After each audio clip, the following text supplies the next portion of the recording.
నమస్కారం. నేను మీ రవికిరణ్ శర్మ వేలూరి. 7వ తారీఖు వినాయక చవితి రాబోతోంది.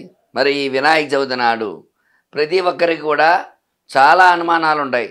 అసలు వినాయకుడిని తెచ్చుకుంటారు, అసలు ఏం చేయాలి, అసలు ఏ రకంగా ఆచరించాలి అనే విషయాల గురించి చాలామంది ఇబ్బంది పడుతూ ఉంటారు. చక్కగా వినాయక చవితికి విశేషముగా పాలవెల్లి ఏర్పాటు చేసుకోవాలి. పాలవెల్లి అంటే చక్కగా 4 పక్కల కూడా మొక్కజొన్న కండెలు, పళ్ళు అవన్నీ కూడా వేలాడదీసి మామిడి తోరణాలతో కట్టి పాలవల్లి ఏర్పాటు చేసుకుని ఆ పాలవల్లి కింద చక్కగా బియ్యాన్ని పోసి లేదా ధాన్యాన్ని పోసి ఆ ధాన్యం మీద కానీ బియ్యం మీద కానీ ఆ యొక్క వినాయక ప్రతిమను పెట్టాలి. ఆ వినాయక ప్రతిమను పెడుతూ తత్పురుషాయ విద్మహే వక్రతుండాయ ధీమహి తన్నో దంతి ప్రచోదయాత్ అనే నామాన్ని చెప్పి విశేషముగా ఆ బియ్యం మీద పెట్టి అక్కడ స్వామివారికి అక్షతలు వేసి ప్రాణ ప్రతిష్టాపన చేసుకోవాలి.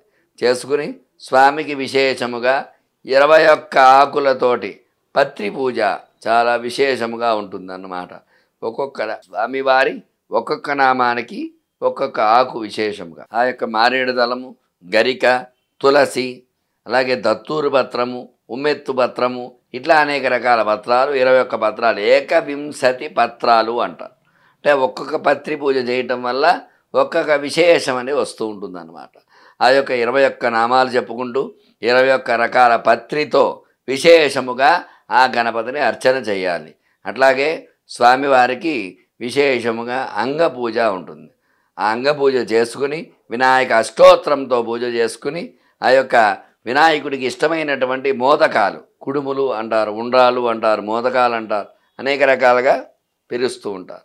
ఆ విశేషమైన నైవేద్యాలు అవన్నీ స్వామికి సమర్పించి అలాగే స్వామికి నీరాజన మంత్రపుష్పాలు ఇచ్చి విశేషముగా ఆ యొక్క స్వామివారి కథ ఏ రకంగా ఆవిర్భవించారు, స్వామివారు వినాయక వ్రతం ఏ రకంగా ఆచరించాలి, చేయకపోతే ఎలాంటి కష్టాలు వస్తాయి, అలాగే నీలాపనిందలు ఏ రకంగా పాలవుతూ ఉంటారు, వినాయకుడికి ఆధిపత్యం ఏ రకంగా వచ్చింది, జననం ఏ రకంగా అయింది అనే విషయానంతా కూడా కథలో వివరంగా ఉంటుంది.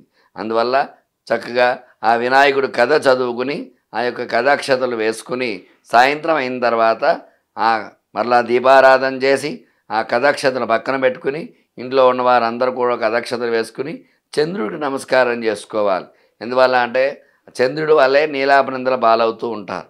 అందువల్ల ఆ కథ పూజ చేసుకుని చంద్రుడు దండం పెట్టుకోవడం వల్ల, చంద్ర దర్శనం చేసుకోవడం ద్వారా నీలాపనిందల పాలవకుండా ఆయురారోగ్యశ్వర్యాలతో ఉంటారు. అందువల్ల అది చంద్రుడికి శాపం. ఎందువల్ల అంటే చవితి నాడు ఆ చంద్రబింబాన్ని చూడకూడదు అనుకుంటూ కృష్ణుడు చూడటం ద్వారా శమంతమును అపహరించాడని అపవాదు. ఇవన్నీ కూడా చాలా విశేషంగా కథల గురించి ఉన్నాయి మనకి.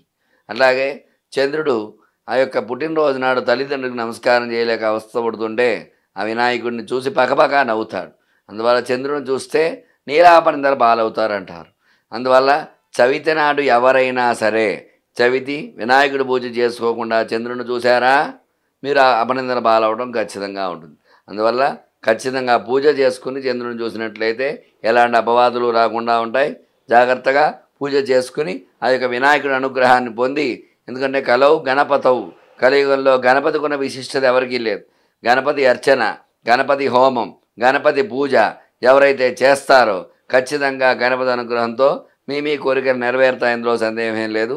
అందువల్ల చక్కగా వినాయకుడి పూజ చేసుకుని వినాయకుడి అనుగ్రహాన్ని పొందాలని కోరుకుంటూ మీ రవికిరణ్ శర్మ వేలూరి. నమస్కారం. జ్యోతిష్యరత్న అవార్డు గ్రహీత.